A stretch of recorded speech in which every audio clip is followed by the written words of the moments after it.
Hey everybody, this is Perch. Time to almost touch on a topic that a lot of you have been clamoring for, something I need to do very badly. It's a series that I like quite a lot, and that's Berserk. Berserk being a manga series that some have called it a Lord of the Rings analogy. I think that's horribly incorrect in a lot of ways. It is kind of dark fantasy, epic fantasy.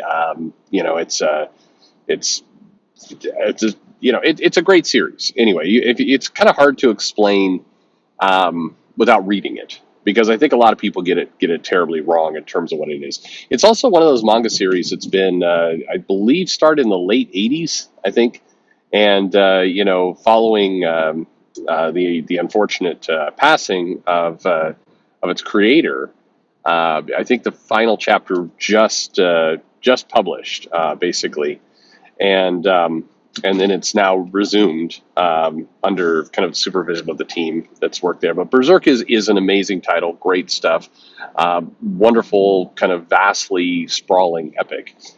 So we definitely are going to get into that series, what it's about, where to start, kind of some of the amazing moments in that series, because it also has some. I talk about things like the Marineford arc in One Piece as being this tremendously amazing epic series, and Berserk has plenty of those as well. So definitely a series to check out. If you haven't looked up Berserk, if you haven't seen it, that would be a wonderful one to do, especially if you're tired of superheroes. If you're kind of burned out a little bit, you can get some pretty amazing stuff. But let's get to this viewer mail that kind of touches on this in a different way. It says, Perch, I'm going to hit on a Comics by Perch greatest hits topic. What would be a greatest hits topic? We need better villains. Try and be happy with your purchases, and nothing to see here. I think that's none of those. Says really one of the comics community favorite topics, but with what I consider an obvious example that makes a strong case for ignoring the wokeism is ruining comics and manga argument. Okay, I'm curious where it goes here. I know nothing of the manga series called Berserk. It was recommended on YouTube and other sites that piqued my interest in the series. I have just finished going through the first 10 volumes of the deluxe edition series.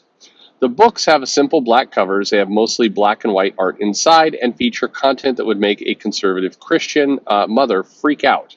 That is very true, yet it seems to be selling. It appears Dark Horse is going to print enough volumes of the deluxe edition series to cover all the works of Miura. I cannot imagine Dark Horse would do this if demand was not there. Demand's definitely there. As you know, the series has, like as you know, it's the rest of the sentence that makes me chuckle here. It goes, as you know, this series has rape, abuse, murder, graphic violence, and other things that may offend readers. It definitely has all those things. That's not the focus of the story, though, just to be clear. This is not Legend of the Overfiend. It's sprawling kind of dark fantasy. It's not, it's filled with murder. That is fair. And the violence is pretty graphic, but anyway, it's not Overfeed. Like 5 of you are like nodding your heads, yeah, okay, Overfeed, and the rest of you are like, what is this? I should go check it out. Don't do it on a work computer, folks. Anyway, now you're talking about kind of a 90s blast from the past. Okay, so back to the mail. These deluxe editions have. Sorry, I already read that. Okay, so sorry. We get back to. Sadly, the only coverage in any more traditional new media was when Miura died. Yet people seem to be buying it. I do not know the numbers as well as you do. Is it truly selling well? Yeah, it's fairly selling okay. We'll get to that in a second. It seems like a quality story, quality characters, quality art is really the formula for success. In the end, I do not care if a character is trans, Latino, gay, lesbian, female, male, midget, or super strong, pubic hair with a bazooka. I think you've just created the next Eric Larson Savage Dragon villain. I just want quality. Dark Horse and the retailers selling Berserk have collected over $350 from me so far. Since I have not heard of any amazing stories or series featuring gay characters or trans characters, I've spent zero on that. You should check out The Authority with Midnighter and Apollo. As you have mentioned, the numbers is the reality. People need to quit bitching about too much wokeism in comics and bitch more about not enough quality and too many gimmicks. Sorry if I'm hitting an old topic that keeps coming back up, but Berserk just seems like an obvious example of how weak the woke argument is, in how we should all just be focusing on quality in what we buy and or make. Keep up the great work. I hope those Texas potholes do not break your car. Texas potholes are not torturing me too much, but what is funny is my car has one of those, the protective films on the outside. It's supposed to, like on the front, there's like a little film that's supposed to keep it from chipping and that kind of stuff. And the Texas heat is melting the film. I came out the other day. I'm like, what the? And anyway, pretty nuts. So, I think there's multiple parts to what you're saying here in this mail, and I think that definitely the problem with the wokeism argument and a lot of the stuff that goes on there is it's usually self-serving, meaning the people making it almost always have a alternate product to sell, meaning you're not getting as much outrage as you're getting a commercial. You're getting a commercial for, if you don't like wokeism, buy my thing. If you don't like wokeism, elect me. It's rarely just I'm complaining about this because I don't like it. It's usually I'm complaining about this because I'm offering you an alternative and I'm trying to say that my alternative is better. It usually is framed that way. I did the video about the ESGs, which got a couple people really hacked off about that. But one of the aspects of that was, Ron DeSantis, who I have no real beef with, by the way. I know he is this spooky boogeyman to people on the left, but I'll take him over Trump. I'm just saying. But at any rate, he's introducing this ESG, no woke investing kind of bill.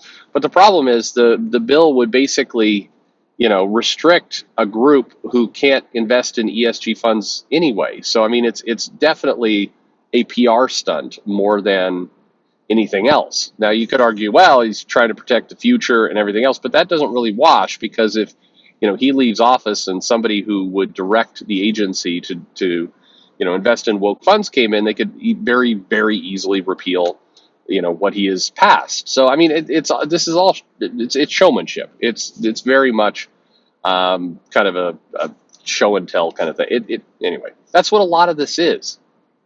That doesn't mean the content doesn't veer into that area, or more than veer. I mean, completely consume it. But I like the way you frame it. I think is correct. It's about quality. The reality is, if you and this is the challenge with a lot of when people are making the woke Marvel arguments and woke DC arguments and all the rest, it's like, well, also included in that is you can't help but notice that when you look at, say, the Marvel Voices books, and you look at the creators inside the books, magically, the creators are not big name creators. They're not the people who have established themselves as big quality, members of comics. Now, maybe some of those people will evolve their career and eventually get there. But if you were trying to really, go all in on woke, wouldn't you put Jim Lee on a book? Wouldn't you take, hire your Scott Snyder, your, whoever it happens to be, your bigger creators? Wouldn't you go to, Sean Murphy and say, hey, the next volume of White Knight, everyone is gay, and you're a selling creator, we're going to do that? Or wouldn't you, why is it that Donny Cates mysteriously is not doing a LGBTQ focused book? Why is that? I mean, why doesn't the company take their biggest proven money making creators and put them on this stuff? That's a quality that people are willing to accept and pay for. So why wouldn't they do that? But instead, their high selling creators are doing other things. And what's strange about both the Voices and the DC Pride book is that even the bigger name LGBTQ creators, because I mentioned this once before, it's like, well, they're all straight, so you need to give it to somebody who's not. It's like, well, okay, I think hasn't Al Ewing is non-binary or bi, I believe. James Tinian, gay. Tamara Bonvillain, trans. Why those names are also not in those books. If you look at the current copies coming out, there are a lot of people you haven't heard of. Even with all the commentary about Vita Ayala, Vita wasn't in the recent book that was done. So what exactly is going on here? I mean, that my argument is that if the company was really all in on woke as a strategy, then wouldn't they be, putting their most high profile people on those books? But they're not doing that. So why? And to me, it becomes, I hate the term because it gets overused. And it's not that it's a wrong term. I hate terms that get used so much that you get tired of hearing them. Cringe is one of those. But the virtue signaling is really what a lot of this feels like. It feels like the companies really want to put out on Twitter, look at all we're doing for the LGBTQ community. We are all in. We're doing progressive stuff. We're an ally. Blah blah blah blah blah. But we're not enough of an ally to actually, put our biggest names on one of those books. We're not actually going to, reduce the cost so more people can get their hands on it in the comic shop. We're not actually going to take those books and try and get them into bookstores and other places. No, we're just, but we're completely 100% all in. What was it? Marvel made a comment like, we are, I think it was Marvel, and they said we are definitively all in on progressive allyship comics. It's like, but you don't have a single ongoing featuring any of these characters. What are you doing? So anyway, that's just, to me, this entire thing feels very performative, and mostly from the companies producing the content. You're talking about how important it is for you, but then you're not taking any signs that actually make it look like it's important. There was a lot said about, hey, Trial of the Amazons features a number of non-binary trans LGBTQ creators. DC didn't market that for shit. So what are we supposed to make of that? And quite frankly, and this is going to be the tough part, that this is like the tough love part. Some of these creators that are being brought up as members of the LGBTQ community who are doing comics, they're not ready for prime time, quite bluntly. And neither was Jim Lee. If you go back to Solo Avengers, number one featured a Hawkeye story and a Mockingbird story. And the Mockingbird story was the backup, and it was drawn by Jim Lee. And if you look at that, it's clunky. If you look at early Todd McFarlane work, it's clunky. Todd McFarlane was not ready to be handed the reins of one of their biggest titles in Spider-Man.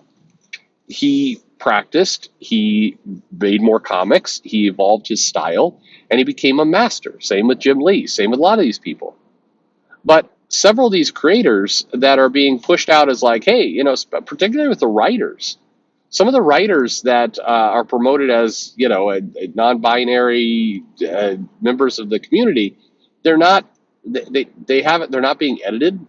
They haven't got enough experience under their belt to do a good story. They need that experience, but when you hype them to the moon as being, breakout artists, breakout style, we're gonna do like quite frankly, I think they did a bit with Mags, and that they did with Vita, and they did with Danny, and they did with several of their creators, Stephanie.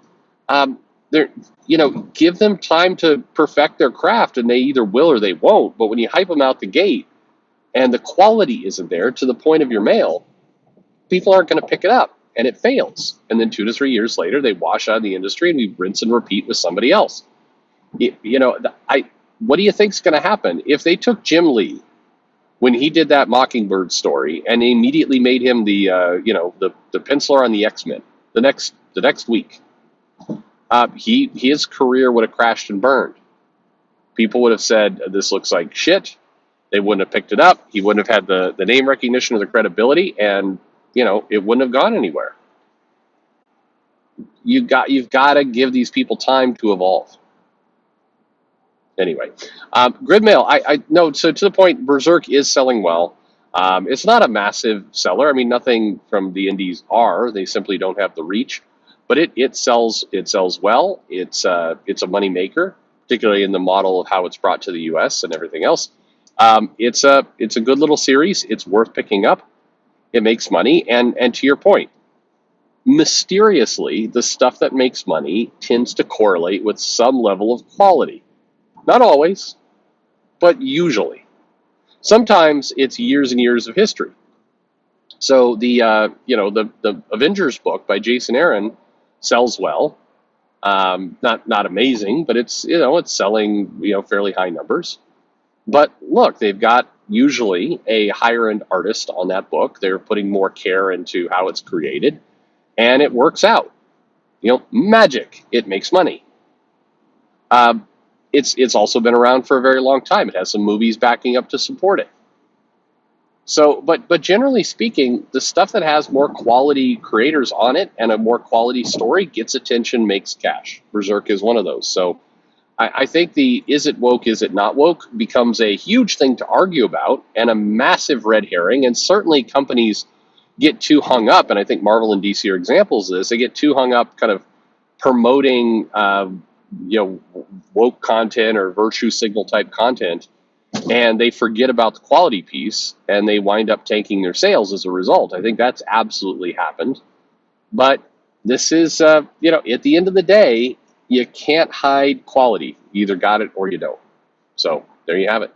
Anyway, good mail.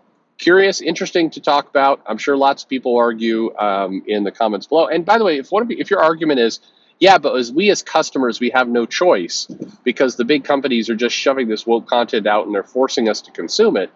That's not an argument to what I just said.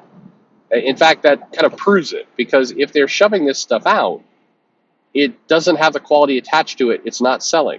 That's the whole problem with the industry in the state it's in now. So that kind of proves the whole point. But anyway, I'm curious to see your arguments below. Anyway, like and subscribe as always, and thanks for listening.